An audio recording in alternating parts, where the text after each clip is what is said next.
is going to be the split up from the members of Heroeshearth Esports, and it starts right here. As you see, the isolation is we have 3 members of Heroeshearth down here while the entirety is stuck up here and getting 2-man taunted. The only way that these 2 up here end up surviving is if they have the opportunity to get into a bunker. Conveniently enough, Zhengha standing right there will drop the isolation and hit this immediately after as we move forward, and to make sure that there is no opportunity to be able to survive through this. The 3-man stack causes a very easy void on the bottom half, and at that point, the fight is over. I mean, there is no opportunity for Heroeshearth to be able to hold their own into the skirmish, and that was, again, what I was talking about on the communication required with this, is we can go ahead and, at this point, it's just cleaning up. Yeah. I mean, but the communication required on the side of Ballistix and how well they controlled between the void and stay a while and listen, it was really beautiful. It felt like, as well, there was many moments in this game where, unfortunately for Heroeshearth, there was a little bit too much lingering in the bottom lane. I know the bottom lane is always a focus for Western teams especially, but they stayed there quite a while in certain situations. They did. Like you mentioned the bunker play earlier, that should have been a time where your Blaze is dead, it's clear the enemy is in mid lane. Where are they coming to next? If you're going to be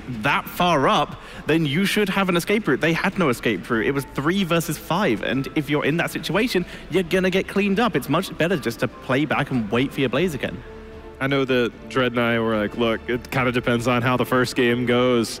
That was not a good showing, I think, for Heroeshearth in game number 1. Well, the thing is that this is a team that is very self-aware of where they've come from and where they intend to go, and they look at every opportunity as a learning experience. They don't know where their ceiling is yet, and I think, you know, you look at Ballistix, they know their ceiling is first placed. For Heroeshearth, they're like, what is our ceiling at this tournament, and then what can we do down the road? And I think for them, they have a very good core around them to settle in. They can still fight back in the series, but that was definitely a tough showing in game number 1. All right, we're going to figure out where we're going for game number 2, of course, as well, because now for Heroeshearth it gets a little bit dicey. If they do fall down 2 games in a row here in a best of 5, it's going to be extremely difficult to come back. So Tower's Doom was our first map. Where are we going?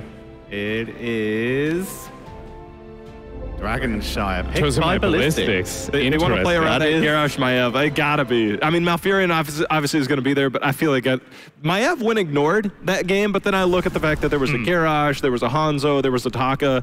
Those are not easy targets to get on top of, so... But we haven't seen a single Maiev game since the role swap. Yeah. I think that is something that we have to talk about. And I feel like that last game was proof to me, even though I agree there are some kind of trade-offs. Arthalon was probably the best Maiev in North America, if not second best. And, you know, that might not mean a lot to the rest of the world, but I would argue that Maiev plays our playstyle really, really well. Just get in your face, get that aggression. Yeah. And so with this role swap and kind of the adjustments that Heroeshearth has, I can't help but feel like that is a huge hole within their drafting. I mean, it's a fair assessment when you look at even something like Ballistix versus Tempo Storm in their tiebreaker, where Tempo Storm had Maiev and that AoE-based style. So maybe, you know, as Dread's saying, North America does have a deep affinity with that kind of style. Yeah, but the question is, like you mentioned, the role swap, is that going to affect their ability to be comfortable with it in their compositions? However, this is a very favorable map in terms of Heroeshearth, one of their favorites. In fact, North America in general just love this map.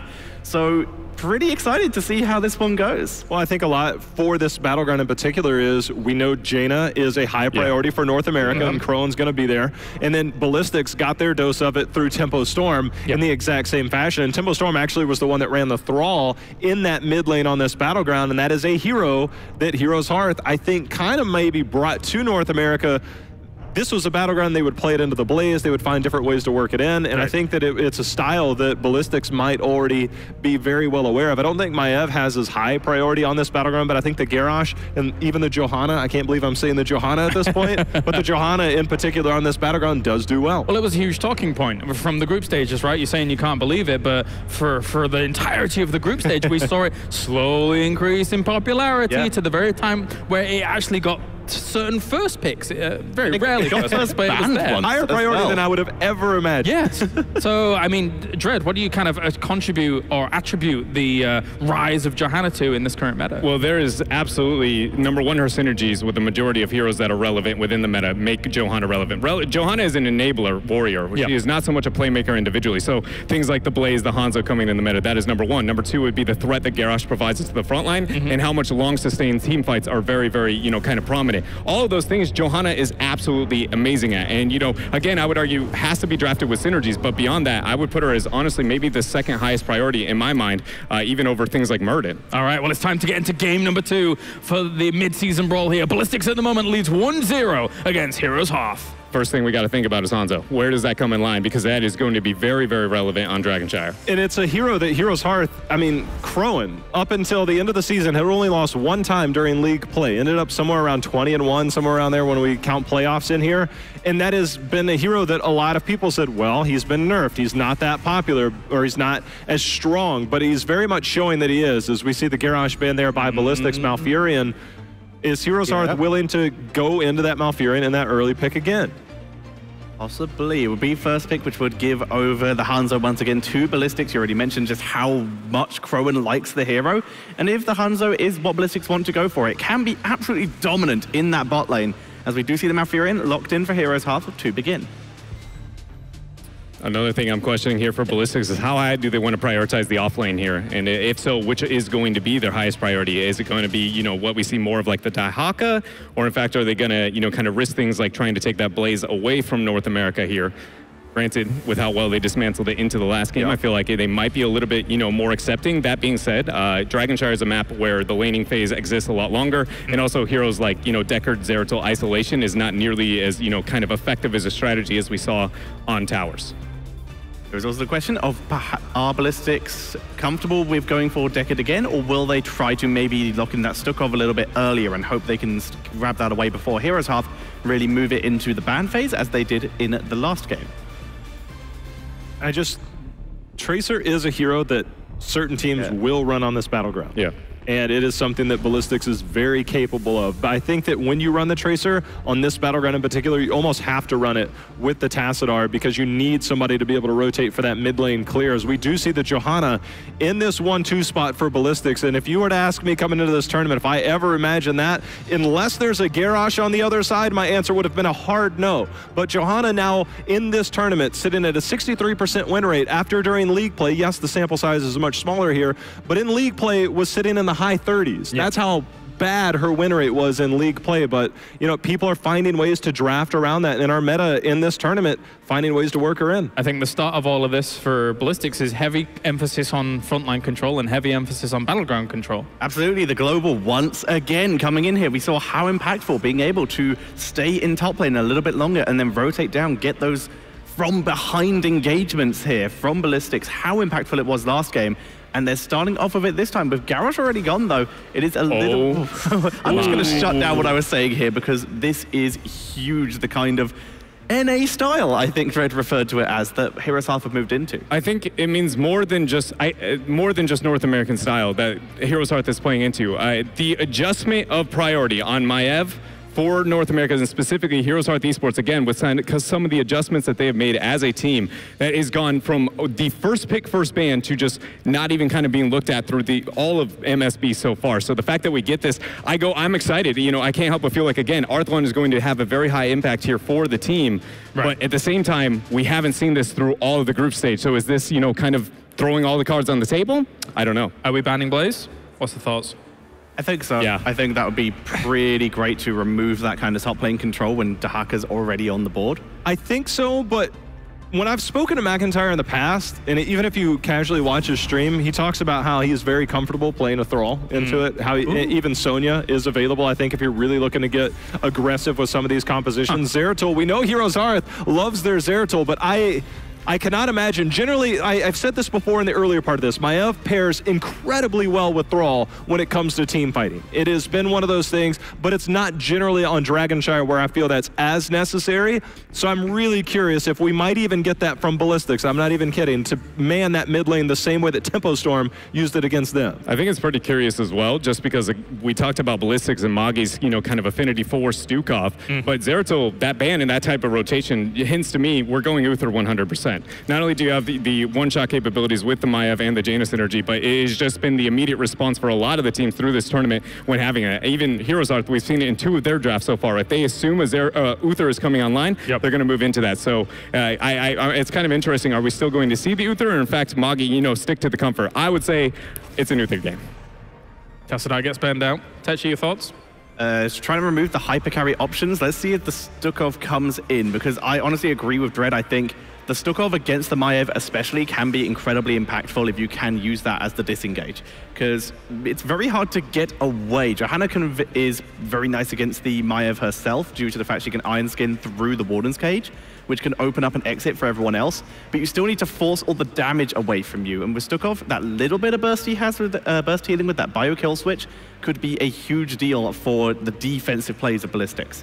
Also, I was really surprised that we haven't seen any priority onto that Hanzo ban, especially from Heroeshearth within their second ban phase. Is Tassadar over a Hanzo after how much control and the synergy it provides with Johanna? I mean, I'm not gonna lie, it feels like a shot in the foot. I was thinking about that, right? And I'm thinking, all right, if you're gonna run the Tracer, you almost have to run the Tassadar so you have that flex, but Johanna kind of takes care of that. But if you're trying to limit their options and you feel that you can get onto that backline of the Maiev, and this is something we don't normally see, we talked about the VP isolation. Yeah. One of Maiev's heroics is Containment Disc to basically isolate somebody. It functions a little differently, obviously. Yeah. It's kind of like a cocoon almost, but it is a way, if you can get back there to isolate. I'm just throwing it out there. It is a skill shot. But, we've ran it in North America multiple times. It's not like it hasn't been seen. You absolutely called the Uther. Absolutely perfect here. So the Divine Shield, especially for someone very burst vulnerable like Hanzo, really clutch play here for Ballistix. But once again, we're down to Johanna has a huge amount of work to get through that Warden's Cage. If that's what they go for, could be Containment Disc. We'll have to see. I think, though, Jayhow, when you were talking about the Tassadar disabling any potential of a Tracer pick, I think they were also potentially worried about disabling not only Tracer, but also on the idea of Valor, right? And trying to kind of shut down multiple angles, but I don't know if it's the right way against Ballistix in this given position. You say that, but it's funny because Heroeshearth in the early part of the year was an Uther Hanzo Tassadar team. It was really interesting. Is now we have holy isolation, Batman. Lockdown. I mean, just Cocoon, Containment Disc. I mean, Containment Disc might not even be necessary here. But one thing in particular is that Ballistix has counter-drafted against Heroeshearth, and that Johanna, look, you got me slowed with Jaina, I just walk away with Iron Skin. Uther takes care of a lot of the, hey, we need that self-help, but The Nubarak, though, has been kind of like a niche tank so far in the turn, and it's not done too badly, no? I don't know statistically how well he's performing, as we see actually very, very well there, 85%. I will say that North America has almost seen no Nubarak play in the past. Right. Actually, you'd expect out of Hooligan on the other side of the battleground here. And I want to highlight that if Ballistix chooses last pick, has reasonable wave clear and can't get one shot very easily, or at least can kind of hold its own, I feel like Ballistix dominates this map when looking at the wave clear. The Nubarak was a response to get the kind of isolation, again, to be able to win the team fight. I'm still torn on if we are going to see the Containment Disc, but isolate the Uther, hope that you get the one shot in the backline. But what Heroeshearth did neglect is any amount of wave clear. They are going to be falling behind drastically unless they get kill potential there. Li Ming will be a little bit more difficult and a great answer to deal with the Cocoon. It also, Tassadar kind of fits that same role to pop the Cocoon. I don't think that, I mean, that's maybe like a soft reason why they picked it, but SDE on Li Ming, I mean, that's what we know. The Li Ming is exactly what I wanted at the end of the draft. I already know my prediction. Anyway, but regardless, we're not talking about that just yet. What do you guys think about the draft overall? How does it feel? To me, it feels like Ballistix came in with a clear plan. They've executed their plan in their draft. Heroeshearth feels like they're constantly adapting. The Jaina, I think, definitely was part of their plan. It normally is part of the plan in North America. But I feel like everything else around that was completely reactive. Right. And I don't think that they necessarily hit the mark. Well, it's time for all predictions. I was going to start with Jared once again. If I saw this draft before the group stage and the adjustments that Heroeshearth had made, I might fall on their side. But after that last game, and again, you know, with the Maiev coming out of nowhere here, it's got to be Ballistix. Okay. I love when Heroeshearth drafts like this. I do, but I just feel like Ballistix has done way too much to counter that. So especially after the first game, my vote's going to be for Ballistix. I am also going with Ballistix, even though I'm kind of a fan of the ETC pick, where to try and counteract the global of Dahaka that was so dominant in the first game, but it still just looks so good, the Ballistix composition. And I'm sticking with them. I'm going with Ballistix. I think that, for me, the Li Ming pick at the end really rounded things out in a perfect manner, considering what they were going up against, even though I actually think your North American AoE style is very powerful, as we saw with Tempo Storm going up against Ballistix, but I think Ballistix is going to do well. Let's check in with what Twitch chat thinks here with the hashtags rolling in. Slight shift, when I say slight, quite large, over towards Ballistix after that first game. It seems like our South Korean representatives here have kind of rekindled a little bit of what they had from some of the group stage at least, and obviously past tournaments, many a past tournament in fact. So let's check in with our commentators once again. Game number 2, gentlemen, what do you think about the draft? What do I think about your guys' swaps is what I want to actually respond to. Look at you guys immediately just flip on your team. What happened to the heart, the passion, the NA pride? I went for that last vote because objectively they were on not comfortable heroes. Now they're on comfortable heroes, and they lost when they were not comfortable. What do you want from me, Trey? Disappointed. Hold on, NA pride coming from the guy who's now casting Europe? Yeah, come on. Hey, what? Leave him alone. Yeah, I've been here for a year and a half, okay? Never forget. Enjoy the game, guys. Bye-bye. Looking at this draft, I actually think there's some strength here for HeroesHearth. What do you think about their composition? I really like the aggressive nature of what they have, but at the same time, I look over to Ballistix, and they've never lost with Li Ming, they've never lost with Johanna, they've never lost with Dehaka. So they have really a great comfort draft for them. And we have them in blue. On the left, you have Dragonshire with Hooligan on Johanna. We have Jongha on Dehaka, Uther, played by Magi, SC on Hanzo, and SD on Li Ming. Ladies and gentlemen, Ballistix! On the right, BBJ playing Malfurion, Crowan on Jaina, Arthalon on Maiev, McIntyre and ETC, Ishbu on Anubrak. It's HeroesHearth.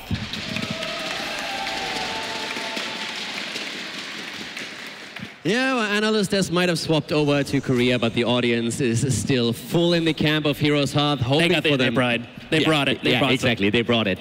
Ballistix has the lead. It is a best of 5, and of course they're going to be very eager to make this a quick 2-0 here to get a significant lead over their opponents. But as we said before, HeroesHearth has a pretty aggressive draft. There's a lot of CC on their side that they can use now, with ETC, with a Nubarak, with a Malfurion follow-up route, and the Jaina burst damage. Yes, I do like their wave control, also their isolation potential. But Ballistix, analysts were correct, have been playing out of their mind when it comes to actually finding a target and getting those kills. They punished multiple times. In fact, they're looking for a punish in the top lane, but McIntyre able to power slide away. And that's one of the good things about having an ETC in the top lane. You don't get that wave control until level 7, but you're able to escape and you can hold your own. Yeah, and also holding your own. SD goes down. First blood for HeroesHearth as they go in and take down Li Ming. Solid rotation there from Arthalon, finding those kills. Arthalon loves his Maiev. We saw it at the Western Clash a few months ago, and it was one of our favorite surprises, I think, of the tournament. Yeah. And I really like what they're doing right now. This is really just Carlton Luck going in saying, okay guys, you just got spanked on the first map, but now suck it up and go out and make sure that you take verbatim. them down. Hyper aggressive draft from them, and they are gonna look for these kills. And I'm loving the attitude at least. So there's a lot of positive things for Ballistix. I've been talking about how strong they are on a lot of these heroes, especially that front line. And on Hanzo, they are by now sitting at 5 wins and only a single loss. But HeroesHearth, they have a lot of confidence going to the second game. And that's what Carlton Luck really needed to instill his team with, to say, guys, you can't just sit passive, go out, be aggressive. This is the only way how you can win against them. And so far, their control has been great. They're going for double mercenary camps. They got the Giants in the bottom. They grab the Night Camp at the top right. While Ishbu will watch a Dragon here in the middle. While Ballistix on the other side, they have focused on the objective. They're attempting to try and grab it now, even put some pressure in the middle lane. But with so many beetles coming out from Ishbu, he has delayed just enough. Yeah, he can delay one more. Now the fight over the Shine at the bot lane has already continued. BBJ is trying to grab it, but there's the delay. Magi moves in, and they even get the kill against Malfurion. Great move by Magi on Ballistix side. He moved onto the Shrine in the last moment and gave the mid lane just enough time to claim the objective, and they even get that kill thanks to the stun setup that we saw from Magi. And BBJ just barely tiptoed into the wrong position, and Dehaka was there for it. Getting multiple kills as well as even grabbing this dragon, getting a little bit of pressure on the map here, looking for experience. But this top lane is actually doing pretty decently here with 2 defending. McIntyre is trying to grab those turrets. Exactly. The top lane is getting real value. And now just imagine how much they could have gotten if the Dragon Knight wouldn't have taken. Down goes Hanzo, a great kill by HeroesHearth. That was a small setback for them, but now they come in with a second kill. Well done here. And experience, they're still looking good here. Yeah, HeroesHearth is definitely hanging in there with the kills they've gotten, 2-1 so far, and their control of the mercenary camps have really allowed them to stay in this game. We did lose a middle wave here in the middle with that wall being cleared up by the dragon, but nothing too much there from Ballistix, and honestly, it's kind of an early dragon. You can't expect too much out of it. This is where I'm wondering if Ballistix is going to explode. Grabbing the night camps and trying to push in this top lane while attempting to maybe control that bottom camp that HeroesHearth is actually setting sights on right now. Exactly, they're moving in as we speak, and they're trying to take that. And with the burst damage they have around Crone, they can definitely do that. No, the thing to remember is that usually when we talk about the Korean teams, they, especially after level 10, just absolutely explode in how dangerous they are. But Ballistix is the one Korean team that struggled during the group stage. They had 6 wins and 5 losses. Just to put that in perspective, Tempest lost a single map. Genji didn't lose a single one. So Ballistix definitely a team that is beatable, but Heroeshearth need to apply pressure and they need to keep constant pressure on their opponents. Well, so far, they are holding their own. They clear out that bottom night camp that was coming in from Heroeshearth. They have one in the top pushing. Arthlon coming in for another aggressive pick or gank, but Ballistix is able to scout that out as Zhonghua plays safe around the bushes. We're continuing to move our way towards that level 10, still neck and neck in experience. I'm actually surprised Heroeshearth, man, their macro that they've brought to this tournament has really kept them with the best of the best here in the tournament. But Ishbu under pressure now as Hooligan comes in, looks for a condemn. Ishbu able to burrow charge away. Yeah, Ishbu really waiting long until he uses the burrow here. And he was anchoring for his team the entire time. So really playing well around the vision on the map here. Now, one of the things that is, of course, a bit of a concern is that global on Zhonghua's side. But that's one of the reasons why we can expect ETC to go into stage dive there later on. Of course, Heroeshearth already had a lot of success with stage dive in the tournament. It has created some very aggressive moments around it. Now we're talking about mercenary camps again, and Dehaka could burrow in if Ballistix at any point decides to really take that fight now. Heroeshearth playing careful, zoning where they can, keeping an eye on that bush as well, just in case Dehaka did come in. Good news for Heroeshearth as well is at level 10, they have the option to move into stage dive, so they can go ahead and match against Dehaka, especially with the Echo Pedal coming on live at level 7. But Hooligan starting another channel here in the middle on the Dragon as Ishbu takes a pretty big beating so far. Playing slow here as a tether comes out from Arthlon, goes for the burrow charge and go for the knockup, and SDE will fall. The shield is there, and Ishbu, is he going to survive this? He's trying to move out, but he doesn't have the cooldown yet. And he can actually escape. Taps on the well, and the turnaround is already starting as Hooligan is all of a sudden in trouble. Here comes the flank. It's not enough damage just now, but Arthlon is still following it up. Crone, on the other hand, he's low on Jaina. He escapes. Somehow the stun comes in as ETC goes for the power slide. Heroeshearth continuing to escape these fights with a sliver of health, but they do just fine there, hitting level 10 soon as they continue to soak down this middle wave. Crow able to sidestep thanks to Ishbu coming back from surviving earlier and tapping the well. Heroeshearth is really bringing their game here in game number 2. They are bringing the fight at this point, and they need to. Bot lane Shrine once again contested as Ishbu is starting to move in. Hooligan is low, and the Beatles are everywhere. The Siege Giant camp is assisting in the fight as well and forces Magi to rotate down to that bot lane now too. Up to the top, Jaina locked into a battle as well. The level 10 is there, and he has a stage dive. Here it is, knocked back into a power slide. He's got a hit too into the burrow charge, and there's going to be a pick as Johanna will fall, and the Dragon is going to be grabbed by Heroeshearth. Get wrecked. Heroeshearth goes in, gets the kill, and gets the objective. They're starting to take the experience lead here now too, and we have the DK straight in the middle, going for the turrets, getting that extra XP for the North Americans. Now, while the Dragon pushes in the middle, let's go ahead and look at Heroic. Stage dive was picked up by ETC, but Containment Disc actually coming in from Maiev, a call from Dread on the analyst desk, looking for that isolation. So they have 2 ways to try and take 2 people out of fight, which is going to be pretty strong here for Heroeshearth if they can find the coordination to pick off one target. Exactly. Cocoon is going to be important in these fights together with that disc. And of course, there is Liming on the other side with Disintegrate. It's a fantastic tool to burn down the Cocoon. But right now, Heroeshearth has a level lead already. And I love that engage on level 10. It was such a snap decision. They immediately knew once that the ults are there, they want to go for it. And they're going for another kill as we talk about that. Divine Shield comes out as Magi has to burn a cooldown to save Hooligan. But Heroeshearth didn't have to spend anything when it comes to their heroics. They're fine with that trade down. Basic abilities for a Divine Shield that take that any day. Ballistix now heads to the bottom lane to clear out this minion wave that is pushing them in. A Containment Disc comes out as Arthlon is attempting to escape. Arthlon is still on the run. Vault of the Wardens is being used and he escapes. Well done. Good juke from Maiev. BBJ was close, gets the heal through. And in the meantime, the rest of the team has been taking the camp. That's the important part. Look at ETC. He's still in the top lane working on 13. He's been free to push the entire time. Exactly. I love that they were in a spot where Arthlon had the confidence, just told them, I'm fine, guys. Let's not engage here. Even if I fall, keep pushing the top lane, keep taking the camp. Even if they take me down here, that's where we get value. So now Ballistix is looking reactive, but Heroeshearth is continuing to be proactive as they grab the night camp to the south. They know they have 2 in the top lane clearing out that night camp, so they'll look for an opportunity to put some damage on this fort, even take it. In the last game, what really set Ballistix apart was their ability to engage onto Heroeshearth and to play with the talent advantage. Now the North Americans are trying to turn it around here. There are tools for Ballistix. They have the isolation, they have the Blessed Shield and the Hanzo Arrow, a lot of CC on their end as well. But if they can't use it, if Heroeshearth is the team that puts the pressure on and gets these initiations, then they can definitely take it here. And Ballistix is, of course, very uncomfortable fighting right now. They want to wait for level 13 talents first. They are playing incredibly reserved, knowing that ETC can force a fight at any point if they are to overstep thanks to the stage dive. Eventually, they do clear out that bottom lane, but they'll lose a fort and a turret for it as Heroeshearth jumps up to level 14. Now, meanwhile, Ballistix doing their best to get back in the game here. They have a top lane push coming in here, breaking down the turret, getting the experience. They had Johanna working on the middle lane, so they finally hit 13. Now they're at even footing when it comes to talents. One of the things I really like about the way that Heroeshearth is playing right now is that they always go for a mercenary control. Whenever a camp comes up again, they're immediately headed there whenever the opportunity arises to try and keep that lane pressure on Ballistix.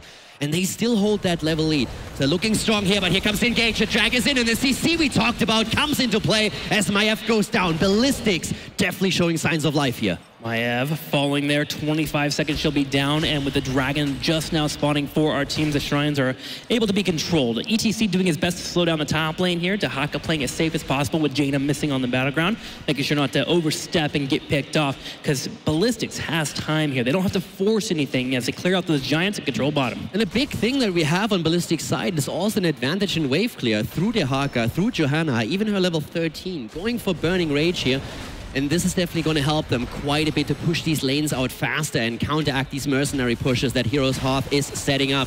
But the fight is once again in play as up to the top lane. Hooligan has already lost a lot of hit points. Same for Dahaka. Pops his trade, tries to move out as Crowan drops the Blizzard. The 4v5 that Heroeshearth just defended on. Great control from ETC in particular to make sure they're just fine. And ETC will actually use a stage dive to run to the bottom and try and grab control. Malfurion slowing down Hanzo by dropping down the root, and Maev's going to go for the dragon. Can they get it?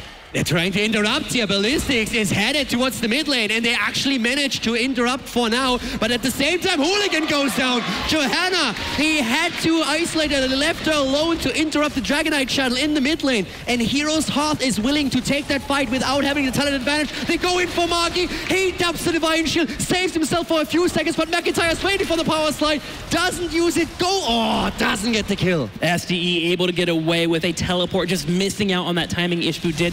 Unfortunate for them as Ballistix now has a total of 4 in the middle for defense, but the main prize, the Dragon, will be grabbed by Heroeshearth as they look to push in the middle lane and get level 16. After game number 1, Heroeshearth didn't look good.